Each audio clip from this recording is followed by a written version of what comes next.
Hello বন্ধুরা, আমি reiki grandmaster tarot card reader astrologer Reshmi আজকে চলে এসেছি একটা নতুন টোটকা টিপস নিয়ে আপনাদের সকলের সাথে আলোচনায়। আজকে টোটকা টিপসের বিষয়বস্তু হচ্ছে যাদের অবিবাহিত মহিলাদের বিবাহ হচ্ছে না, বা অন্যদিকে যাদের ম্যারিটাল লাইফে প্রচণ্ড ডিস্টারবেন্স হচ্ছে, আপনাদের হাজব্যান্ড আপনাদের থেকে ডিস্ট্র্যাক্ট হয়ে অন্যদিকে চলে যাচ্ছে, তাদের জন্য।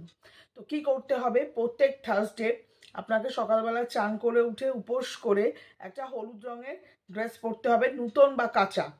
নিয়ে একটা কলা গাছ জোগাড় করতে হবে, বা কলা গাছ যেখানে আছে সেখানে যাবেন, গিয়ে হলুদ রঙের সুতো বা ধাগা দিয়ে 7টা প্যাচ দেবেন, ঠিক আছে, ক্লকওয়াইজ। দেওয়ার পর ওটাকে বাঁধবেন।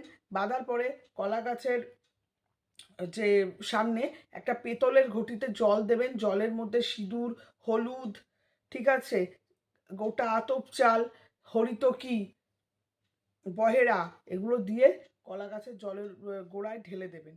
ঢেলে ওখানে একটা প্রদীপ জ্বালাবেন, ঘিয়ের প্রদীপ, মাটির প্রদীপে ঘি দিয়ে জ্বালাবেন। জ্বালিয়ে তার মধ্যে ওই গাছের গোড়ায় আপনি হলুদ ডাল দেবেন, যে কোনো হলুদ ডাল 50 গ্রাম, হলুদ রঙের বাতাসা দেবেন, হলুদ রঙের কোনো মিষ্টি অর্পণ করতে পারেন, হলুদ ফুল দেবেন, হলুদ রঙের গুড় দেবেন।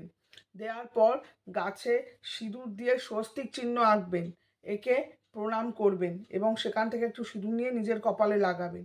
লাগিয়ে মা দুর্গাকে ডেকে কামনা করবেন, করে 7বার গাছের প্রদক্ষিণ করবেন ক্লকওয়াইজ। এটা আপনি প্রতি বৃহস্পতিবার করুন, অ্যাটলিস্ট আপনি 43টা বৃহস্পতিবার করুন, দুর্ধর্ষ রেজাল্ট পাবেন এইটা করলে। ধন্যবাদ।